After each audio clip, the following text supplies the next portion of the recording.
You're listening to the Cyberwire Network, powered by N2K.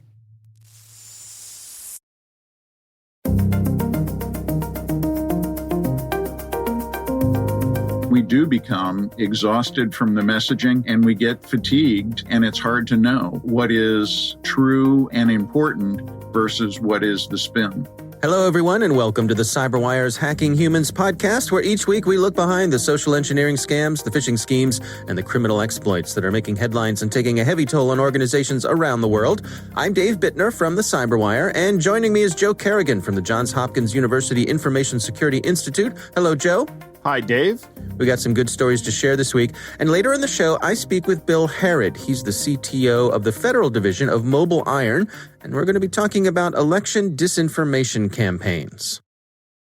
All right, Joe, let's jump into some stories here. I'll kick things off for us this week. This is a story from ZDNet, written by Catalin Simpanu for Zero Day. And it's titled, Bitcoin Wallet Update Trick Has Netted Criminals More Than $22 Million. Joe, have you ever had any cryptocurrency?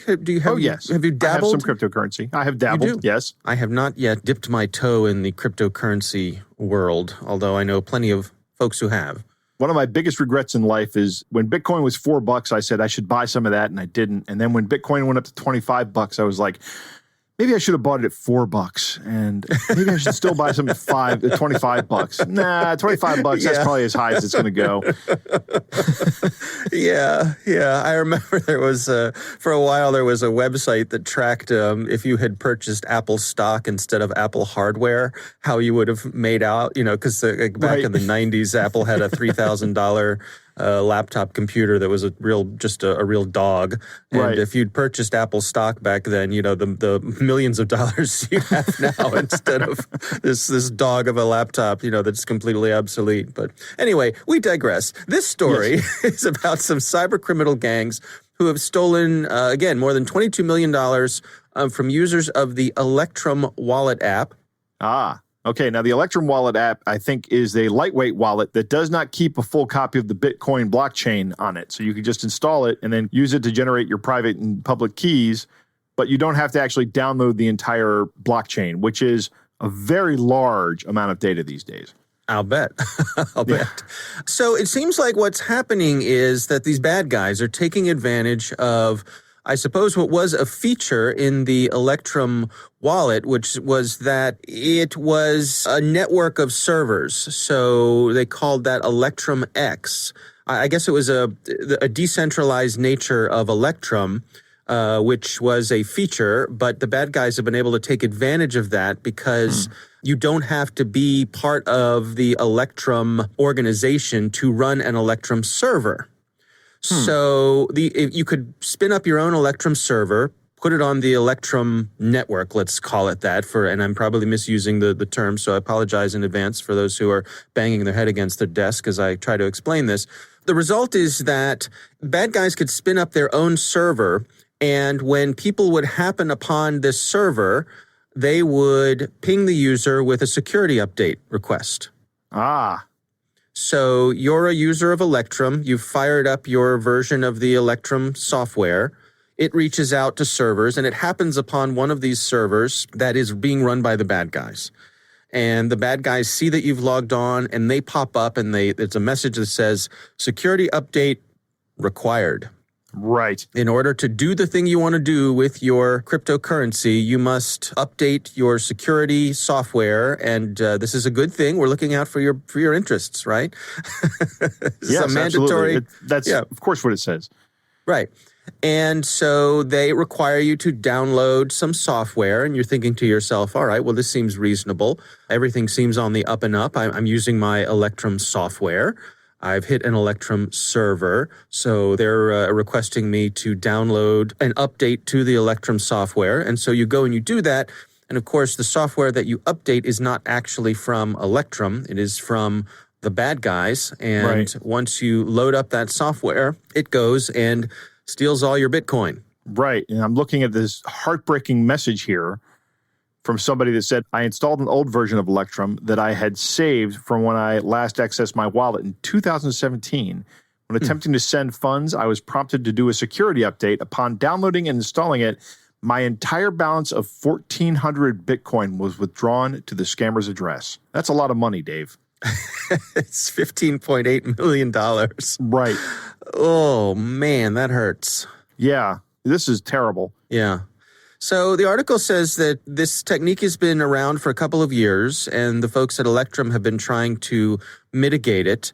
Recent versions of their software won't allow this to happen. I guess it's an issue with allowing HTML pop-ups within their software, so they've disallowed that. They've come up with a disallowing list for Electrum servers to block malicious servers on their network. So they can find other malicious servers and tell the users about them. Yeah, or just have them not pop up, so they won't be automatically connected to this Electrum web of computers. Yeah, right? I'm not 100% familiar with the Electrum network or the Electrum wallet application. I've installed it and seen how it works and moved keys to it. But other than that, that's the limit of my experience. I guess I'm wondering, how would you prevent this? I guess keeping your software up to date, making sure that, but in this case, I proactively keeping your software up to date. But this came from inside the house, right? Yeah, exactly. You're 100% correct. Yeah, the update notice came from inside the Electrum app itself. Right. So you had every reason in the world to think that it was legit. Yep. It's hard to imagine. I was going to say, proactively, before you engage with the Electrum at all, go to their website, make sure you have downloaded the most recent version and run that. Right. Absolutely. But the thing is, I'll bet this looked just like when you open Notepad++. It says, hey, there's a new package available. Would you like to download it? Right. That is a very common workflow in software. I'll bet it looked exactly like that. Yeah, absolutely. I know myself, I don't think twice. If something from within the app pops up, an app that I've been using and trusting, and right. Well, I guess I'll think twice now. But I'll go out to the Notepad++ website and download my update. Thank you very much. That is my story this week. Again, it's from ZDNet, and we'll have a link in the show notes. Joe, what do you have for us this week? Dave, my story this week comes from Ionut Ilascu over at Bleeping Computer, and I hope I'm saying the name right. And if not, I apologize in advance, as I often do. The story is about a company called Mitiga that does incident response and other things.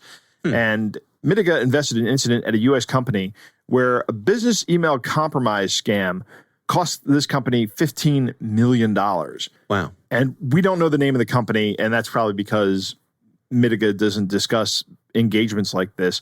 Ionut breaks this down into two phases, and there are actually, I think, more phases in this. First, the actors selected their company, right?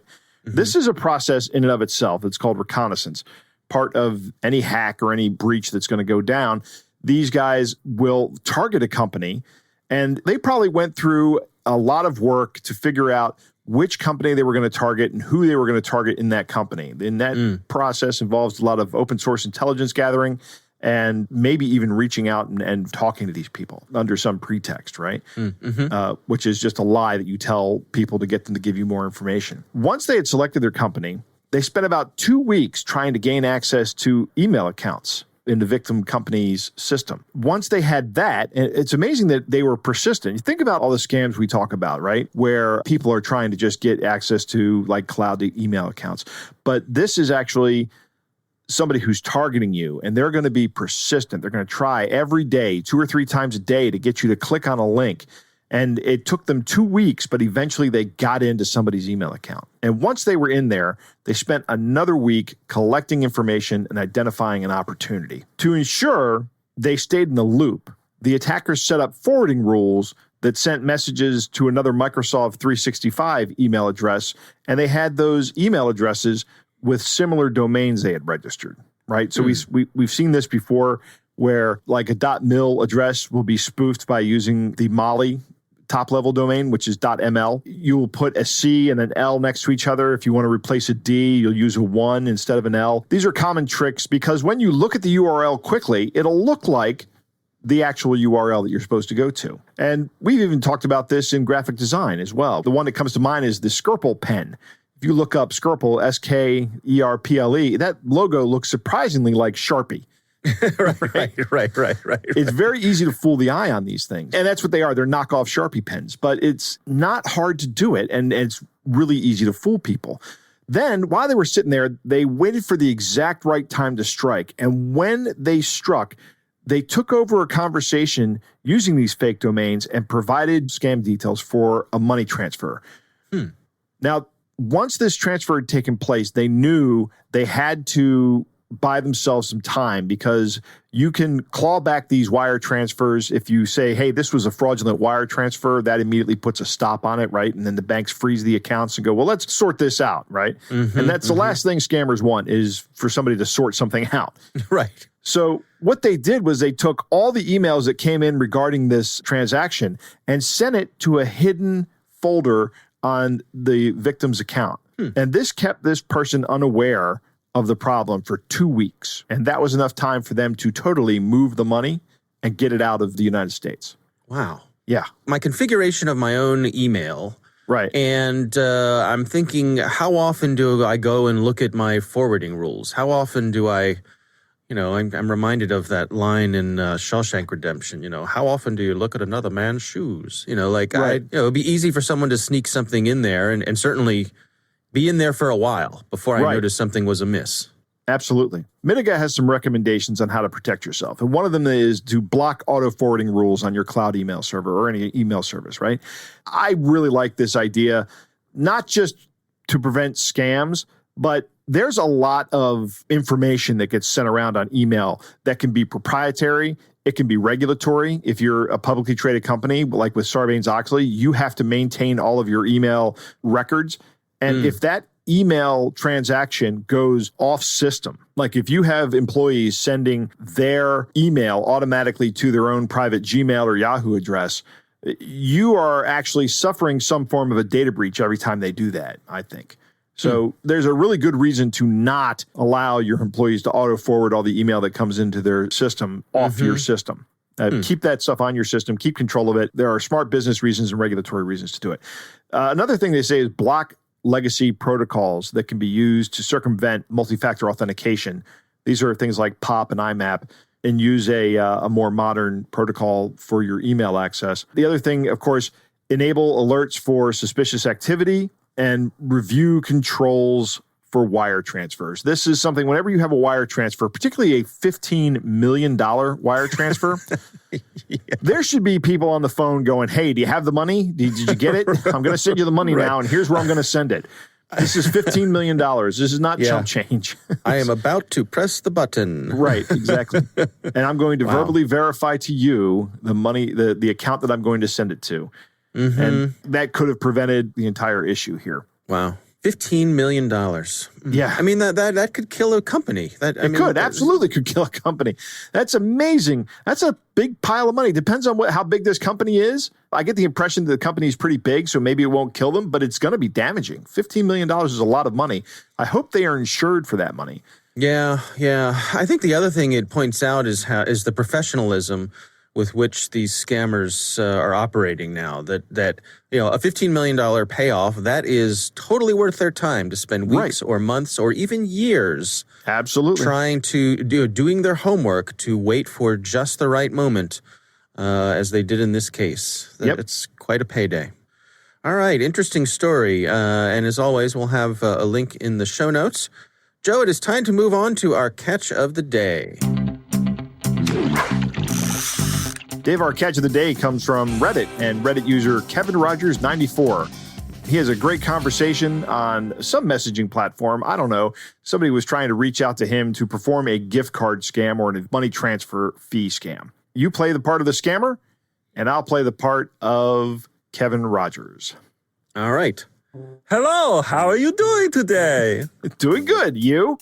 Nice to hear back from you. I'm doing just fine, kicking back, taking life one day at a time. And how is everyone doing? Okay, so because Dave's doing his great voice, I should tell everybody that the picture that Kevin is receiving is a very pretty young woman. So let's continue.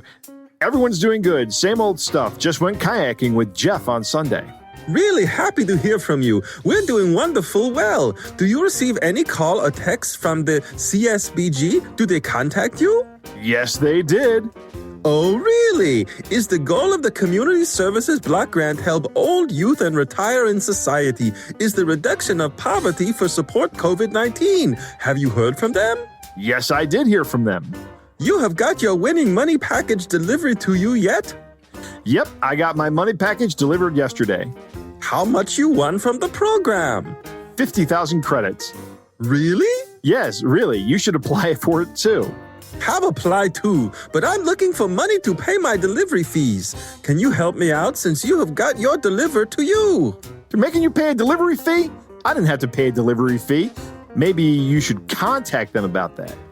That's what they ask from me before getting my winning package delivery to me. Can you assist me with $500? Then when I got the money delivered to me, I will pay you back. But they didn't ask me for it.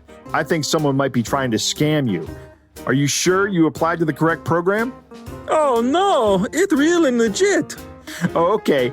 Well, you send me $50 for the transfer fee, and I'll send you the $500. I really broke. I don't have any money. Please help me use the money getting gift cards, okay? Are you there? I only have $500 left because I spent the rest on nitrous oxide, so I can't pay for the transfer fee. Okay. Help me use the $500 or $400 to purchase gift card. I will be glad if you can do this for me. Okay, but if I do this for you, then you have to do something for me. Okay, what do you want me to do in return? At exactly 8 p.m. tonight, I need you to hack into the security system of the National Archives Museum and shut it down. I'm going to steal the Declaration of Independence.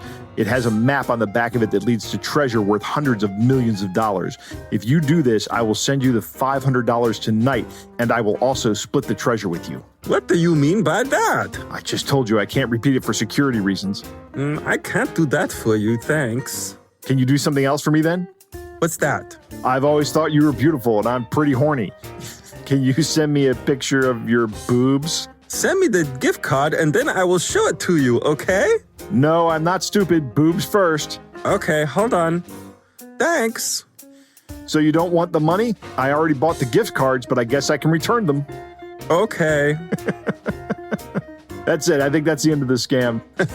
No boobs. If I can make one note to Kevin, if you have someone who's impersonating a woman, there's a good chance they have pictures of boobs. So that's true. That's because that's not exactly something that's hard to find on the internet. Right? Exactly. Oh gosh, if only my plan broke down because I couldn't find a picture on the internet. Right. Where am I going to get a picture of this? Right. Oh man. Oh gosh. That's pretty funny. The whole National Treasures line is great. Breaking into the bank. I guess the scammer hasn't seen that movie. No, they haven't. That's a good point because they didn't even catch on. They didn't even blink. What do you mean by that? No. They didn't go, okay, Nick, I understand. You're on to me. Goodbye. No. And this, I mean, look, this scammer is probably in some sort of call center and has a dozen different chat windows open at the same time. And absolutely. It's just bouncing between them. So that is exactly what's happening. Yeah. The best you can do is try to take up their time and slow them down. That's right. All right. Well, that is our catch of the day. Thank you, Kevin.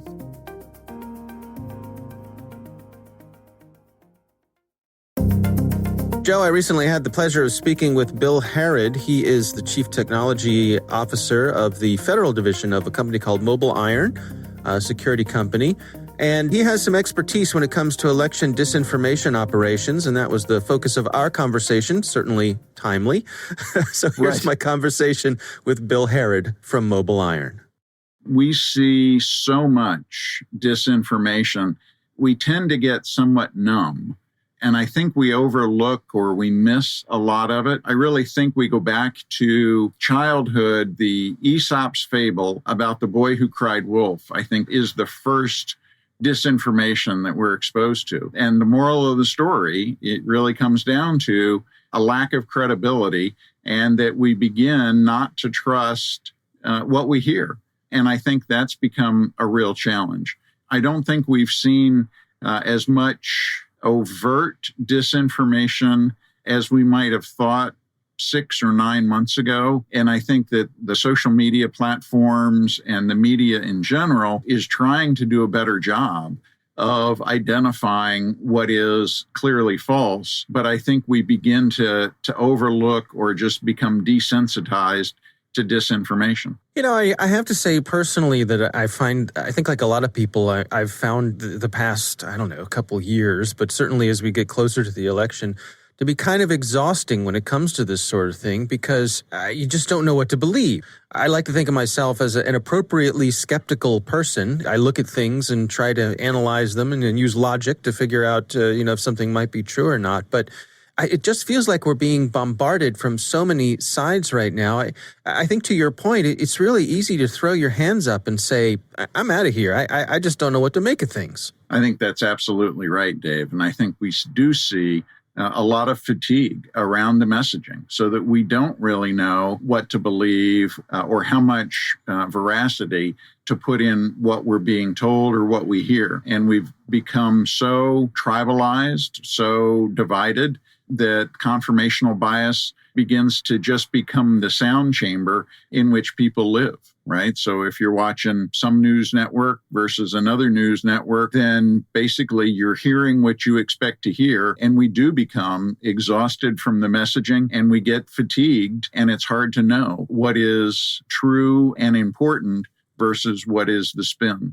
Have you all seen any evidence that the bad guys, the scammers out there, are taking advantage of this mental state that so many of us find ourselves in? What we do see at Mobile Iron, we see a lot of attempts to capitalize on whatever is in the news and whatever is being sensationalized as a way of becoming either a part of the scam or as a way of getting people to click on a link or scan a malicious QR code, and the results can be quite devastating if people don't have the appropriate security controls to detect malicious code and have ways of anti-phishing detection or mitigating those sorts of attacks.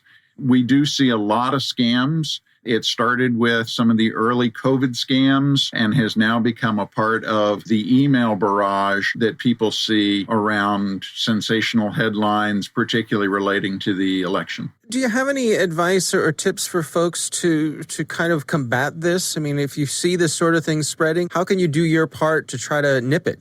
Because of how widespread and how fast the attacks replicate, it's hard to get in front of them once they're out and detected. And it's really hard for individuals to be able to identify what is suspicious or malicious until after they've already clicked on it or gone to the link.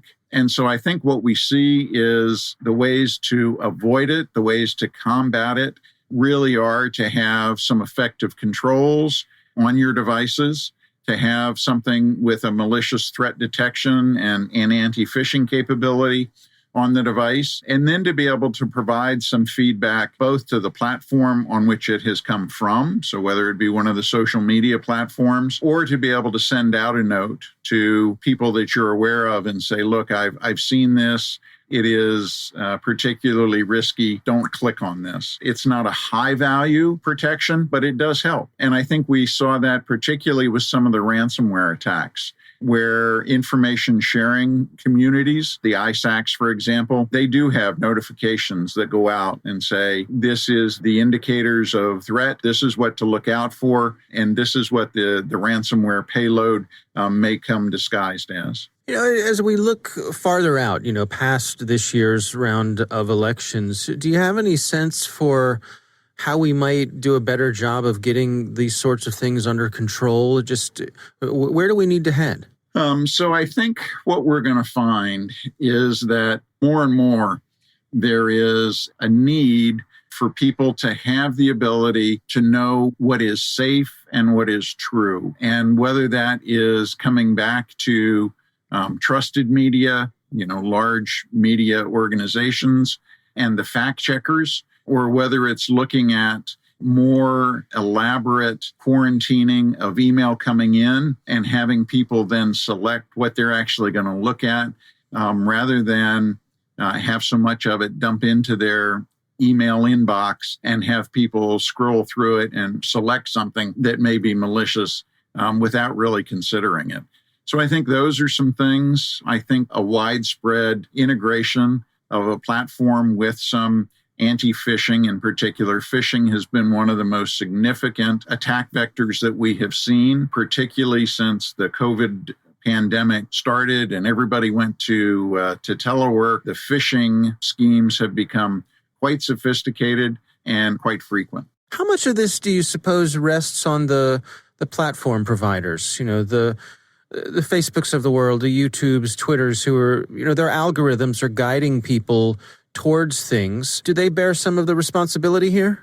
Well, absolutely. I think, Dave, so they bear some of the responsibility. I think they are guiding some of it, and I think they are not detecting a lot of it. They obviously are in a position where they need to both make money and provide a service. And sometimes those things run counter to each other. So I think Facebook and Twitter and some of the other social media platforms can do a better job of screening and detecting and being proactive about pulling information. I have heard that just in the last couple of days, as there's been more scrutiny on the monopolistic practices of some of the platforms, that some of the platforms are beginning to take more action against known disinformation campaigns or disinformation providers. So we see things like Facebook is taking down more QAnon accounts, and Twitter is being more selective in what they allow or don't allow and in pulling tweets down. So I think they do take some responsibility. I think some of the net vendors can also provide some assistance in this, right? So if we think of the infrastructure providers, AT&T and Verizon and T-Mobile, that they could provide some capability to filter some of that as well. Yeah, I want to try to sort of bring it home for everyone, because I often think about, as one of the people in my own family who has, I guess, an above average understanding of a lot of this, and certainly engagement with all of this. I try to imagine, sitting around the dinner table with my parents, my children, my loved ones, and trying to give them the information they need to be informed when it comes to these sorts of things. And I wonder from that point of view, in terms of, protecting our friends and family, our loved ones, do you have any advice there? So, Dave, I think you probably have a significant level of understanding on much of this and are probably smarter for most of it than many people are. And I think it is a challenge to be able to say to somebody, be aware of this, look out for that. There are real challenges. I think QR codes is something that we are seeing become a significant threat vector and something that you can't look at and know whether it's safe or not. You can scan a QR code, and if it's malicious, it can write and send an email or place a phone call from your device or even initiate a payment many times without your ever being aware of it. So I think QR codes are something that we can talk to our loved ones about, being careful about where the QR code comes from and making sure that it is a safe and reliable source for the QR code. Obviously, the thing that we go back to is something that we have talked about for years, and that is if you get an email and the link sounds too good to be true, then it probably is. And then the phishing attempts, so if again, it comes back to good understanding and good hygiene, right? Don't give up personal information. Don't give up account or password or financial or personal data. All right, Joe, what do you think? That was a good interview. I like hearing what Bill had to say. One of the things that he said early on that struck me was we have become desensitized to disinformation. And you were telling Bill how you are fatigued. I will tell you, I am also fatigued. Mm-hmm. I'm tired of this, Dave. Yeah, I think we all are. Right. Collectively, aren't we all? We just want to return to some sort of sense of normalcy. Yes. One of the biggest parts of this problem is that we have become very tribalized, and the confirmation bias that we seek in our news is a huge problem. And it's hard for us to know what's true anymore, particularly because of that confirmation bias. And Bill does a really good job of telling people what is going to happen to you on social media. You're going to wind up in this echo chamber. You're going to wind up ideologically isolated. You're not going to hear opposing viewpoints. That only leads to essentially radicalization. I think it's a dangerous situation. This is why I always harp and say, don't get your political news from Facebook or Twitter. Right. These attacks, he says they do move very quickly and they're difficult to identify. And by the time you do identify them, it's too late. This is how they work. They're very temporary. We talked a couple weeks ago about a disinformation organization on Facebook that got taken down. That organization was up for a year. Finding these inauthentic accounts is difficult for the social networks to do. It might be easier for Twitter to do it because they can spot like big rises in bot accounts, but Facebook, it's a lot more difficult, I think. I sound like a broken record, but my response to this is if you say, well, we can't shut this stuff down at the scale we're operating, my response is, well, maybe then you shouldn't be operating at that scale. Right. And I agree. I don't think that Facebook and Twitter are doing a good job with disinformation, and that's exactly what your point is. Interesting that Bill is talking about how the QR codes attacks are becoming more prevalent. This is, again, I recommend getting a QR code proofreader, essentially. There's little apps you can get on your phone that tell you whether or not the QR code is malicious or not before you go to it. Don't just scan a QR code with your camera. You have no idea what that's going to do. Right. You need to pre-detonate it. Right. Exactly. Yeah. So when you hear that little poof, you're like, ooh, glad I didn't run that on my camera. Right. All right. Well, again, our thanks to Bill Harrod from Mobile Iron for joining us. We do appreciate him taking the time. That is our show. We want to thank all of you for listening. Our thanks to the Johns Hopkins University Information Security Institute for their participation. You can learn more at isi.jhu.edu.